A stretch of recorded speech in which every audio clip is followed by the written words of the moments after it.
Oi, meninos, tudo bem? Nessa aula, nós vamos terminar aqui a frente 1 da apostila de vocês. E para a gente conseguir fazer isso, a aula vai ser dividida aqui em três partes. Na primeira, nós vamos ver o que acontece, depois da proclamação da República com a primeira fase do governo do Marechal Deodoro da Fonseca. Depois, nós vamos ver o governo constitucional do Deodoro e, por fim, o governo de Floriano Peixoto. Então, nessa primeira parte aqui da aula, que é dividida em duas fases, primeiro o governo provisório de Deodoro e depois o constitucional, a saída de Deodoro e a entrada do vice dele, Floriano Peixoto, que é o momento da República das Espadas, bem no comecinho da nossa República, onde os militares vão estar governando o Brasil. Na outra parte, na terceira parte da aula, nós vamos sair do Brasil e veremos a Revolução Mexicana, tá bom? Então, essa aula daqui vai ser dividida nessas três partes. Começando então, o que acontece, com o Brasil depois da proclamação da República? Bem, essa primeira fase da República Brasileira, que vai até 1930, quando Getúlio Vargas entra no poder, é chamada de Primeira República. Depois ela foi chamada também de República Velha, Getúlio dá esse nome para falar que está passando, deixando para trás aquela politicagem que era, executada antes no Brasil. Essa República Velha, ela é dividida também em duas partes. A primeira fase dela é quando, Marechal Deodoro da Fonseca entra no Brasil, entra na presidência do Brasil, quando nós temos a proclamação da República. Essa primeira fase é chamada de República das Espadas. Por que tem esse nome? Porque os militares governavam nesse período. Nós tivemos dois militares diferentes governando nessa primeira fase, o Deodoro da Fonseca e o Floriano Peixoto. Lembrando aqui, que os dois entram logo após o golpe que tirou o Dom Pedro II do poder. Depois que sai Floriano Peixoto, nós temos as eleições no Brasil. E aí nós temos uma segunda fase dessa primeira república, que é chamada de República Oligárquica, ou República Café com Leite também é conhecida, que é quando os grandes barões de café, a oligarquia brasileira vai controlar a política daqui. Então vai ter uma série de esquemas que nós veremos mais para frente, onde esses oligarcas decidiam aí os rumos da política, colocavam os candidatos que fossem do seu interesse no poder. A gente vai começar aqui então vendo esse governo de Deodoro da Fonseca, que é dividido também em duas partes. Por que ele é dividido em duas partes? Porque Deodoro, quando ele entra no poder, ele não faz, logo do começo, uma constituição. Então, a primeira fase do governo de Deodoro é chamado de governo provisório, que é esse governo antes dele escrever, a Constituição da República do Brasil. E quais medidas que vão ser tomadas, por Deodoro quando ele entra no poder? Quando a gente tem, a proclamação da República, o Deodoro faz algumas medidas que são vistas aí como medidas modernizadoras, que vão aí reconfigurar um pouco a política brasileira. Quais as principais medidas que o Deodoro vai fazer? Primeiro, ele vai separar de vez a igreja e o Estado. Então, o Brasil se torna aí um Estado laico. Segundo, ele vai tornar obrigatório, o registro do casamento civil. Deodoro também ele vai organizar a Justiça Federal, ele vai transformar, o que antes eram conhecidas como províncias em estados. Então, o Brasil vai se transformar aí uma República dos Estados Unidos do Brasil. Também, a família real vai ser banida daqui e vai se retirar do Brasil só 3 dias, depois da proclamação da República. Então, nós temos aí algumas modernizações que vão ser feitas por Deodoro assim que ele entra no poder. Mas uma dessas modernizações não vai ser, escrever uma Constituição, chamar a Constituinte, para escrever, as leis dessa nova fase da política brasileira. Por que que Deodoro não vai fazer isso? Deodoro, na verdade, que nem eu falei para vocês na última aula, ele era um monarquista, Então, quando ele declara a república, ele declara em caráter provisório, ele relutava a chamar essa constituinte para que realmente, fosse estabelecida a sustentação da República Brasileira. Então, ele vai lá adiando esse processo de convocar a Assembleia Constituinte para fazer, né, a Constituição. O que que acontece, né, nessa fase do governo do Deodoro? Tem uma pressão civil muito grande, principalmente do estado de São Paulo, para, né, convocar a Constituinte e a partir daí fazer, né, uma nova Constituição. Por conta das pressões e das manifestações que vão acontecer aí contra o governo de Deodoro, ele vai acabar, né, chamando a Constituinte. A partir, né, desse momento, então, vai ser elaborado um projeto da Constituição que, né, vai ser feito a partir de uma comissão que é composta por Rui Barbosa e Américo Brasiliense. E essa Constituição brasileira vai ser muito inspirada na Constituição dos Estados Unidos.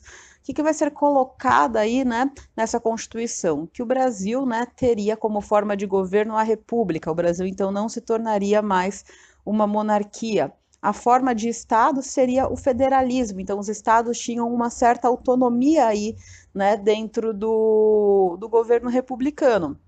Isso é importante para a gente pensar mais para frente, lá na República Oligárquica, porque os estados querem, né, essa autonomia para poder comercializar, para poder lucrar. Então é interessante para a oligarquia brasileira esse federalismo. E vai ser colocado aqui também que o sistema de governo seria o presidencialismo. O Congresso brasileiro continuaria, né, um Congresso formado pelo Senado e pela Câmara. O voto deixaria, né, de ser um voto censitário, deixaria de ser um voto por renda, e agora o voto seria o voto direto, universal, mas universal como, né? Todo mundo podia votar nesse momento? Não. Era o voto masculino, né? As mulheres só vão poder votar mais para frente, então mesmo que o voto agora fosse um voto direto, né? Ainda tinha essa exclusão das mulheres. Além disso, só poderia votar quem fosse alfabetizado e maior, né, de 21 anos. Então, nós temos aí esse sistema de votação para presidente, para governador do Brasil. Depois, então, né, de uma longa discussão de Deodoro da Fonseca com o Congresso, né, o que vai acontecer? Vai ser colocada nessa Constituição e vão ser chamadas eleições. Nessas eleições, o Deodoro vai se lançar candidato à presidência, porque até aquele momento, né, ele tinha entrado apenas após, né, tirar Dom Pedro II do poder, então ele não tinha sido eleito por votação ainda, né? Então agora Deodoro se lança candidato e no primeiro momento ele tinha como vice-presidente o almirante Van der Kolk. Mas a oligarquia brasileira, os cafeicultores, eles acreditavam, né, que se ele deixasse um militar também, né, esse militar, o almirante, como vice-presidente, aí eles perderiam o poder de controle, porque os cafeicultores queriam, né, controlar a presidência do Brasil e queriam impedir que acontecesse uma ditadura militar. Por conta disso, eles colocam, né, o general Floriano Peixoto como candidato a vice-presidente. E nessa época, você não votava uma chapa que nem é hoje, né, que você escolhe em só, né, um voto o presidente e o vice. Tinham duas eleições diferentes, a eleição, né, a votação para escolher o presidente e a votação para escolher o vice-presidente. E os militares vão indicar aí, né, o general Floriano Peixoto como vice-presidente e Prudente de Moraes como presidente. Por conta disso, né, o Deodoro, que vai estar forçando, né, sua eleição, vai estar ameaçando as pessoas para conseguir chegar no poder, vai ser eleito presidente, mas Floriano Peixoto vai ser eleito como vice, o que já mostra aí que vai ter um conflito entre presidente e vice na presidência do Brasil. Politicamente, então, nós temos essa situação da política brasileira. Economicamente, o que vai estar acontecendo aqui? O Brasil, no começo da República, vai estar vivendo aí uma recessão, vai viver uma série de crises financeiras. Para tentar superar isso, Rui Barbosa, que era, né, o ministro da Fazenda no período, vai começar uma reforma monetária. O que ele propunha essa reforma monetária? Ele propunha que aumentasse a circulação de moeda para diminuir aí a dívida pública. Então, o que ele faz? Começa a emitir um monte de papel moeda sem realmente, né, ter essa riqueza no Brasil. Por conta disso, né, acaba havendo uma inflação na economia brasileira, o que acaba agravando ainda mais a crise econômica que a gente tem. Essa política aqui, né, de Rui Barbosa, que leva à inflação, uma série de falências e à crise econômica do Brasil, ficou conhecida como a política do encilhamento. E nós temos aí, então, as principais características dessa primeira fase do governo do Marechal Deodoro da Fonseca. Indo agora para a segunda fase aqui do governo do Marechal Deodoro, que é, né, esse governo constitucional. O que vai marcar o governo constitucional de Deodoro? Primeiro, né, o mais importante é que ele finalmente, né, chama constituinte e promulga a Constituição brasileira. Mas ele ter feito isso não significa que ele vai acabar, né, vão acabar as tendências autoritárias do Marechal Deodoro da Fonseca. Uma característica muito marcante no governo dele é esse autoritarismo. E esse autoritarismo do Marechal Deodoro vai fazer com que haja, né, uma série de conflitos dentro do governo dele que vai acabar levando à renúncia de Deodoro antes do fim do seu mandato. Qual que vai ser aí o ápice, né, do autoritarismo do Deodoro que vai levar a uma revolta armada no seu governo? A Câmara dos Deputados vai escrever aí um projeto de lei que ia colocar, né, a ideia de responsabilidade do chefe do executivo e isso poderia prejudicar o Marechal Deodoro, né, no cargo da presidência. O que Deodoro vai fazer? Ele vai vetar esse projeto de lei, então ele não vai deixar a lei passar. E ele vai entrar por conta disso em um conflito com o Congresso que vai continuar tentando passar, né, essa lei, tendo então o risco dele ser, né, prejudicado pelo Congresso. O que Deodoro vai fazer? Ele vai dar um golpe de Estado, ele vai dissolver o Congresso e ele vai decretar estado de sítio no Brasil, ele vai estabelecer então uma ditadura. E essa ditadura de Deodoro da Fonseca vai trazer uma reação muito forte, né? Principalmente por parte do, dos coronéis, né, dos barões de café que apoiavam Floriano Peixoto.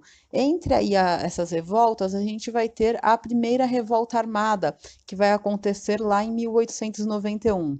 O que aconteceu nessa revolta armada? Algumas unidades da Armada lá na região da Baía de Guanabara, no Rio de Janeiro, elas vão se revoltar e elas vão ameaçar bombardear o Rio de Janeiro, né? Vão ser aí membros da Marinha do Brasil que vão, né, para organizar essa revolta.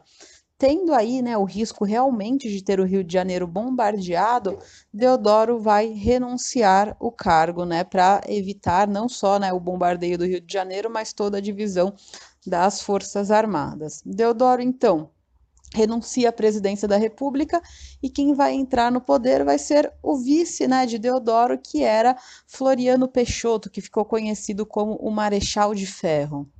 Assim que Floriano Peixoto entra no poder, ele vai, né, trazer de volta o Congresso, ele vai suspender os estados de sítio e ele vai tirar, né, do poder dos estados os governadores que eram fiéis a Deodoro da Fonseca. No lugar desses homens, né, desses governadores que eram fiéis a Deodoro da Fonseca, ele vai colocar, né, ou membros da oligarquia local, né, os cafeicultores, ou ele vai colocar oficiais, né, militares que eram seus aliados, os oficiais florianistas.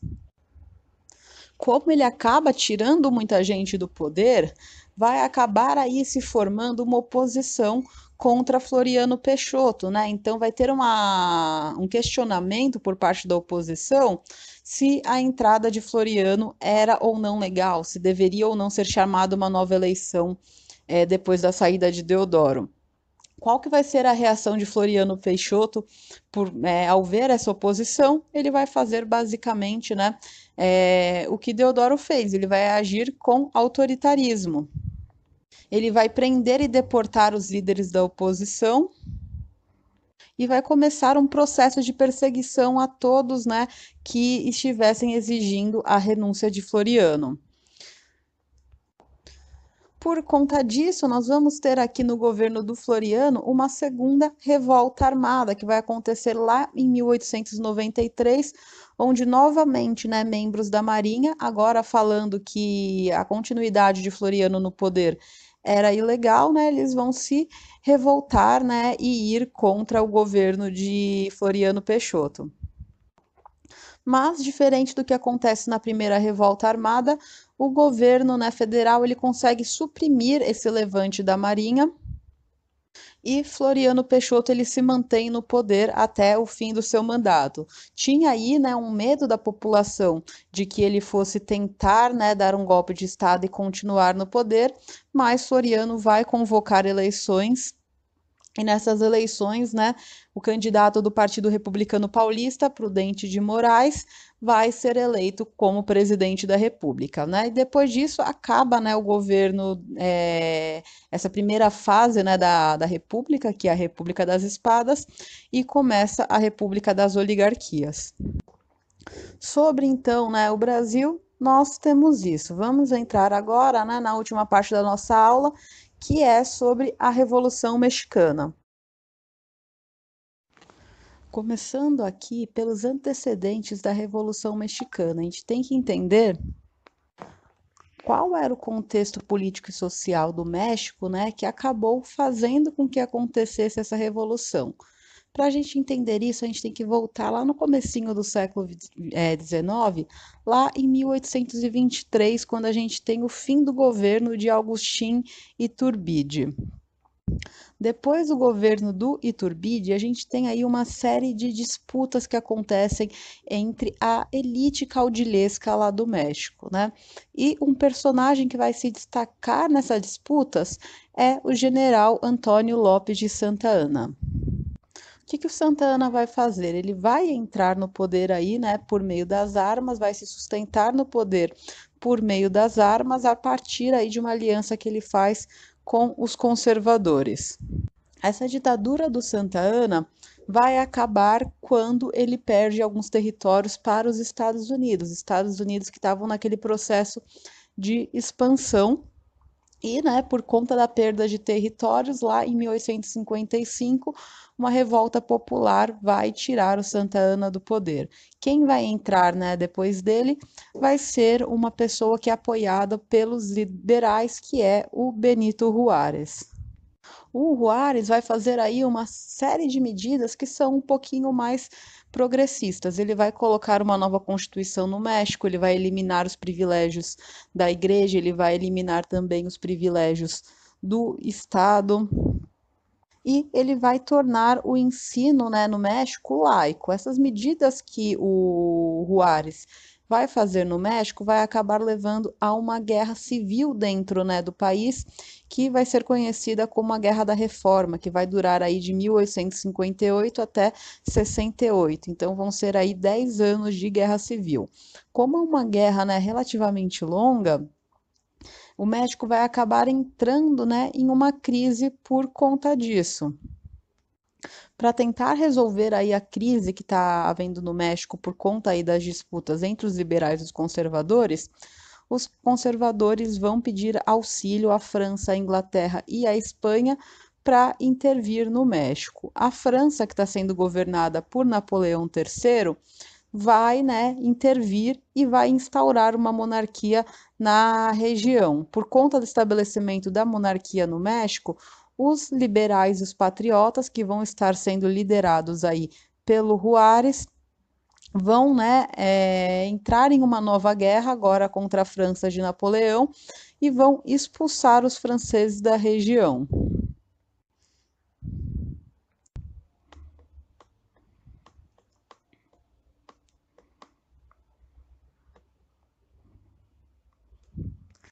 Quais que são, né, as medidas tomadas pelo Porfírio Dias? Ele coloca um sistema de governo para tentar desenvolver o México, né, principalmente a partir aí da ciência e da tecnologia. Então ele vai recorrer aí ao capital estrangeiro, ele vai dar aí algumas empresas, né, de exploração de petróleo e de minérios para os ingleses e para os norte-americanos, para ele conseguir desenvolver a região do México.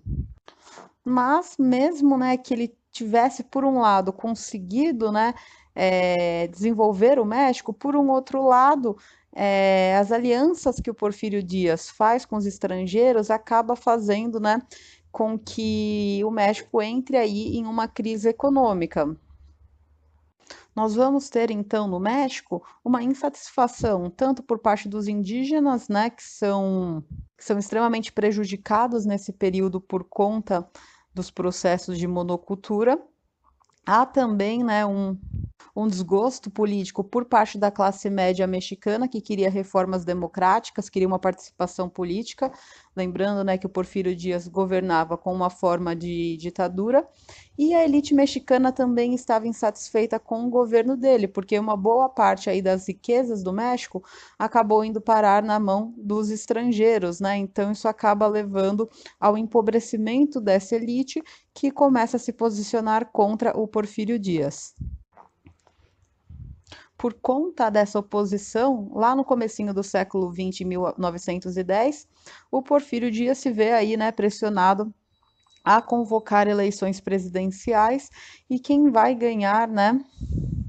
Quem vai ganhar não, quem vai competir nessa eleição vai ser o Francisco Madero, né, que está como oposição. Tentando evitar que o Madero, né, ganhasse as eleições do México, o Dias vai mandar prender, né, o Madero e que só soltassem ele quando as eleições terminassem. O Madero vai acabar se refugiando no Texas, né, para não ser preso pelo Dias, e vai começar a incentivar uma revolução dentro do México. Ele começa então a promover a ideia de uma reforma agrária, de reformas eleitorais, e por conta disso ele vai ganhando a adesão dos camponeses, né, tanto do norte como do sul do México. Por conta das pressões que estavam acontecendo, né, de novo em cima do Porfírio Dias, essa ameaça de revolução popular, o Porfírio Dias vai acabar renunciando e quem vai entrar no poder vai ser o Madero, né, como uma forma provisória de governo.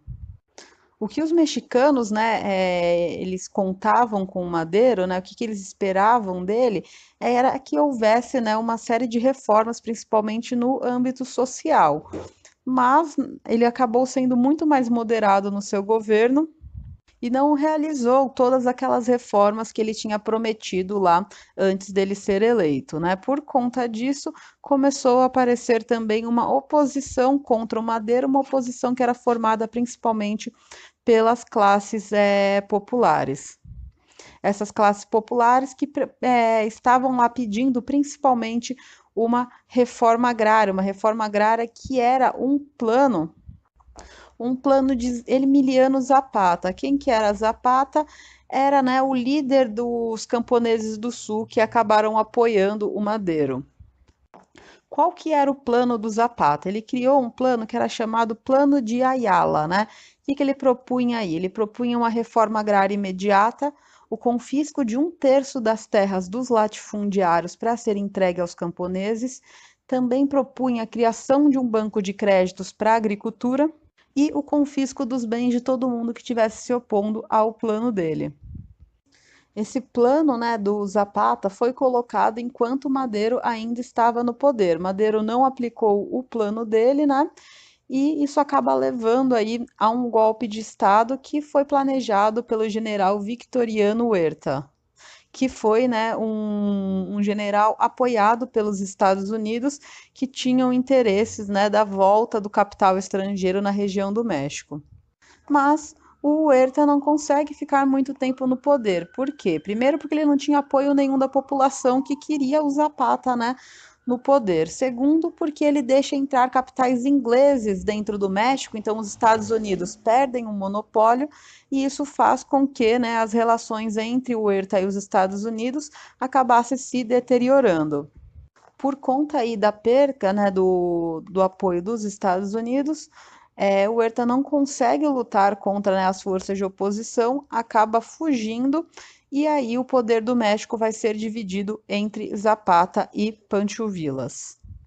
No tempo que o Zapata ficou no poder, ele vai cumprir aí, né, com os planos que ele colocou no Ayala. Então, ele vai realmente fazer uma reforma agrária, vai colocar, né, limite de propriedade, vai fazer reformas sociais, vai criar escolas, indústrias e vai estabelecer aí a democracia no México. Mas Zapata ele acaba, né, sendo assassinado pelos membros da oposição. Um pouquinho mais para frente, o Pancho Villa também é assassinado e os Estados Unidos vão aí aumentando suas pressões para tentar intervir na região do México.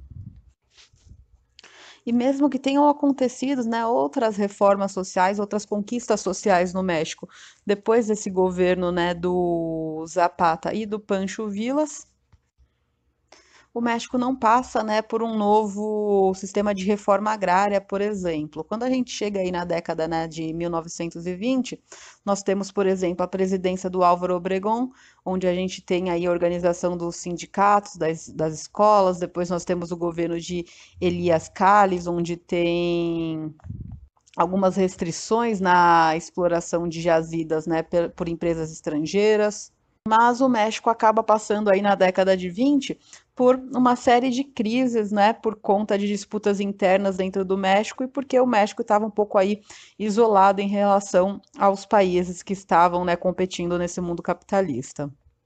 Quando a gente chega, né, nos anos 30, a gente tem a entrada no poder por, né, Lázaro Cárdenas, que não é realmente um governo revolucionário, como acontece lá no comecinho do século XX, mas ele faz algumas reformas sociais aí importantes. Ele nacionaliza e distribui algumas terras, né? Ele funda também o Banco de Crédito Nacional para dar algum apoio financeiro para os camponeses. Ele deixa de reprimir as greves operárias, mas ele faz tudo isso enquanto ele está lá cooperando com os Estados Unidos, né, para a entrada, né, do capital norte-americano, para o capital dos Estados Unidos lá no México. Então, nós temos aí esses acontecimentos que marcaram a história do México e que mostram aí uma peculiaridade da política mexicana durante, né, o século XIX e o século XX. Por hoje é isso, espero que vocês tenham aproveitado a aula de hoje e até a próxima.